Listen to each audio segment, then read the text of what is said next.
무슨 수를 내야 해? 어떻게 정숙희 아이를 뺏어올 수 있지? 화영아, 정말 꼭 그래야겠어?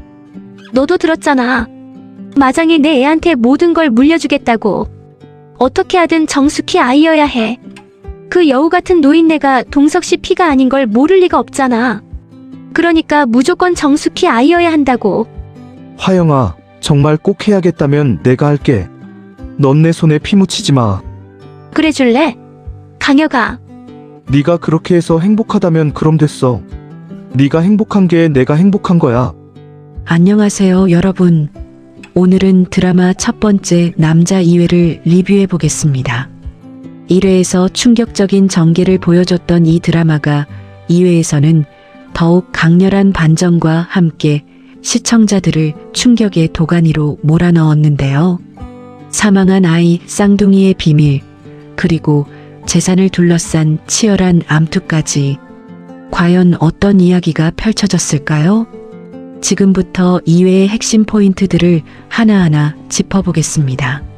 2회는 정말 충격적인 장면으로 시작됩니다. 병원에서 출산을 한 한 여성이 아기의 울음소리를 기다리지만 들려오는 것은 침묵뿐이었죠. 아, 우리 알들이죠. 왜 아무 소리가 없어요? 왜 아기 울음소리가 안 들려요?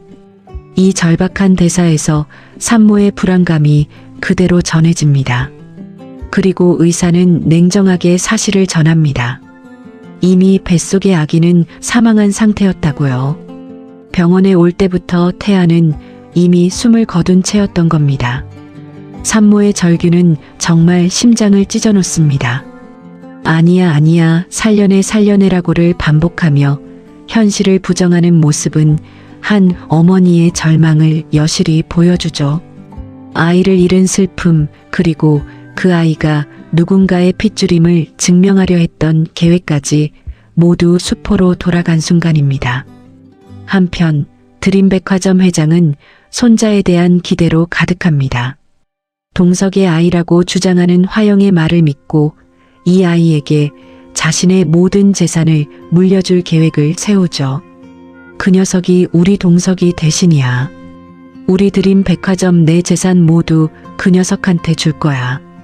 회장은 아직 태어나지도 않은 손자를 벌써부터 후계자로 낙점합니다. 이제부터라도 할아버지 노릇 좀 해야겠다며 갈비까지 보내려고 하죠. 하지만 여기서 우리는 의문을 가질 수밖에 없습니다. 과연 화영이 임신한 아이가 정말 동석의 아이일까요? 그리고 드라마의 가장 충격적인 반전이 드러납니다. 회장의 비서가 화영을 찾아와 손자를 빨리 보고 싶어 하시고 백화점을 비롯한 모든 것을 물려주시겠다는 말을 전하죠. 화영은 이 말에 눈빛이 변합니다. 재산에 대한 탐욕이 여실히 드러나는 순간입니다. 그리고 비서가 돌아간 후 화영은 친구 이강혁과 충격적인 대화를 나눕니다. 어떻게든 정숙희 아이여야 해. 그 여우 같은 노인네가 동석 씨 피가 아닌 걸 모를 리가 없잖아. 여기서 큰 반전이 드러납니다. 화영이 자신의 뱃속 아이가 동석의 아이가 아님을 알고 있다는 것, 그리고 정숙희라는 여성이 진짜 동석의 아이를 임신하고 있다는 사실입니다. 화영은 유전자 검사를 두려워합니다. 검사를 하면 거짓이 드러날 것을 알고 있기 때문이죠. 그래서 그녀는 소름 끼치는 계획을 세웁니다. 정숙희 아이를 빼앗아 자신의 아이인 것처럼 꾸미겠다는 것입니다. 이강혁은 망설이지만 결국 화영을 위해 손을 더럽히기로 결심합니다. 너는 손에 피 묻히지 말라며 공범이 되는 이강혁. 이 두 사람의 우정인지 공범의식인지 모호한 관계가 섬뜩합니다.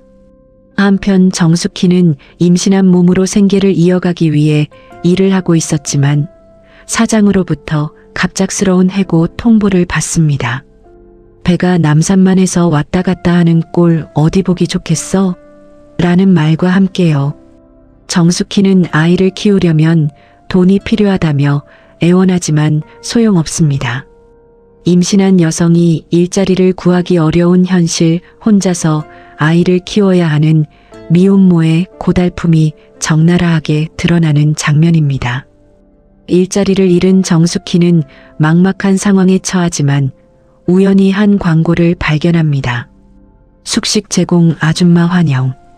별장에 기거하며 할머니 시중을 들어줄 사람을 구합니다. 어린아이가 있어도 상관없음. 정숙희에게는 하늘이 내린 기회처럼 보이는 이 광고. 하지만 시청자들은 불길함을 느낍니다. 과연 이것이 우연일까요?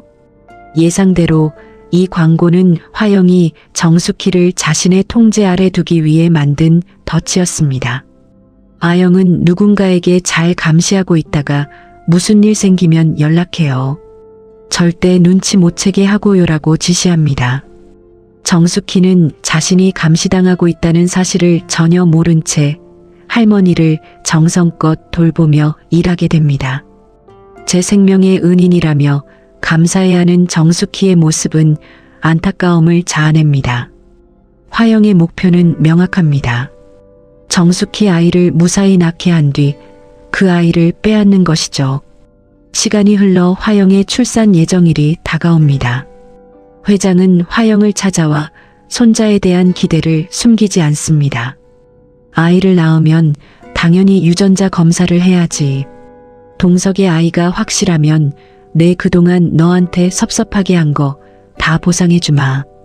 유전자 검사. 화영이 가장 두려워하는 단어입니다.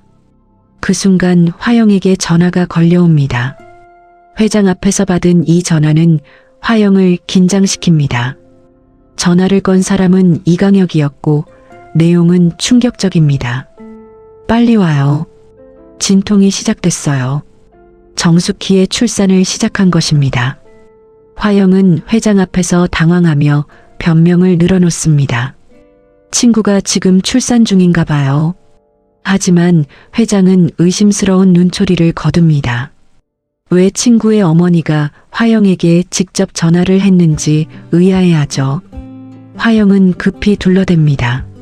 자신도 곧 출산을 앞두고 있어서 간접 경험이라도 해보고 싶어 부탁했다고요. 회장은 이 말에 수긍하며 차까지 태워주려 하지만 화영은 서둘러 거절하고 병원으로 향합니다. 화영이 병원에 도착했을 때는 이미 늦은 상태였습니다. 정숙희는 진통 속에서 아이를 낳으려 하고 있었죠. 같이 살던 할머니가 정숙희를 다독이며 말합니다. 하지만 이 말 속에는 아이를 빼앗겠다는 숨은 의도가 담겨 있습니다. 그리고 의사가 도착하고 출산이 진행됩니다. 그런데 여기서 또 한 번의 반전이 터집니다. 배는 왜 이렇게 부른 거야? 쌍둥이라 그래요. 쌍둥이라니까. 하나가 아니라 둘을. 정숙희 임신한 것은 한 명이 아니라 쌍둥이였던 것입니다. 모두가 예상하지 못했던 상황에 당황합니다. 화영과 할머니의 표정은 복잡하게 변합니다. 한 명의 아이를 빼앗으려던 계획이 쌍둥이의 등장으로 인해 더욱 복잡해진 것이죠. 여기서 여러 가지 가능성이 생깁니다. 화영은 두 아이 모두를 빼앗으려 할까요? 아니면 한 명만 가져갈까요? 만약 한 명만 가져간다면 나머지 한 명은 어떻게 될까요?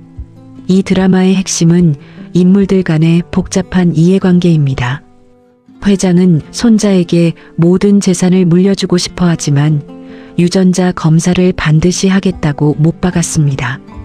화영에게는 이것이 가장 큰 위협이죠.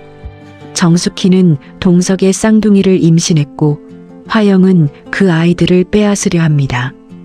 정숙희는 사랑과 정당성을 위해, 화영은 재산과 지위를 위해 아이를 필요로 합니다.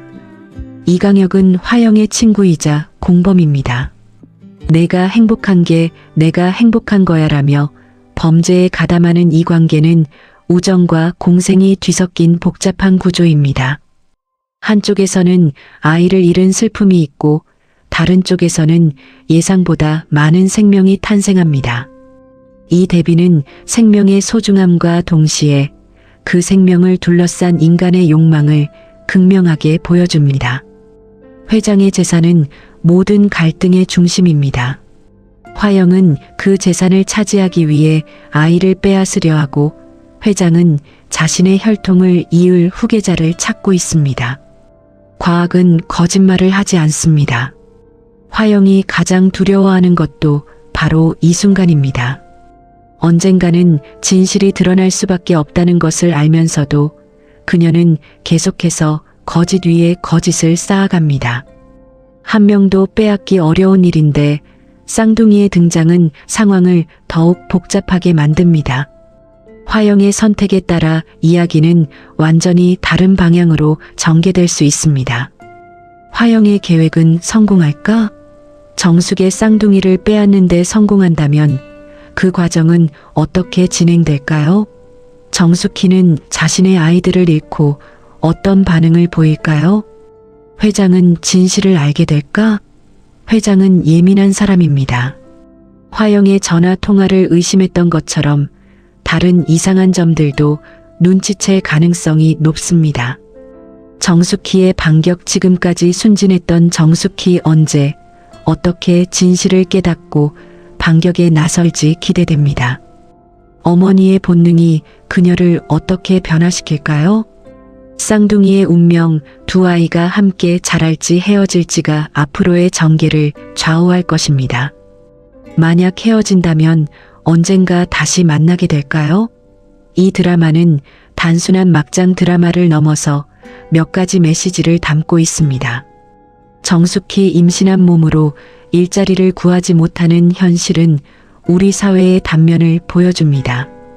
회장이 손자에게 집착하는 모습은 한국 사회의 가부장적 전통을 반영합니다. 화영의 캐릭터를 통해 과도한 욕망이 어떻게 사람을 파괴하는지 보여줍니다. 자, 지금까지 드라마 첫 번째 남자 2회를 깊이 있게 분석해 보았습니다. 사상과 쌍둥이 출산이라는 극명한 대비, 화영의 치밀한 계획, 정숙희 순수한 모성, 그리고 회장의 혈통 집착까지 2회는 정말 많은 것을 보여주었습니다. 특히 마지막 쌍둥이의 탄생은 모든 것을 더 복잡하게 만들었죠. 화영은 과연 이 쌍둥이를 어떻게 처리할까요? 정숙희는 자신의 아이들을 지킬 수 있을까요? 그리고 회장은 언제 진실을 알게 될까요? 이 드라마가 막장이라고 비판받을 수도 있지만 시청자들을 단 한순간도 지루하지 않게 만드는 힘이 있습니다. 빠른 전개, 충격적인 반전, 그리고 예측 불가능한 다음 장면까지. 여러분은 이 드라마를 어떻게 보셨나요? 화영에게 동정의 여지가 있다고 생각하시나요? 정숙희는 과연 행복한 결말을 맞이할 수 있을까요? 댓글로 여러분의 생각을 공유해 주세요. 그리고 이 영상이 도움이 되었다면 좋아요와 구독 부탁드립니다. 다음의 리뷰에서 또 만나요. 안녕.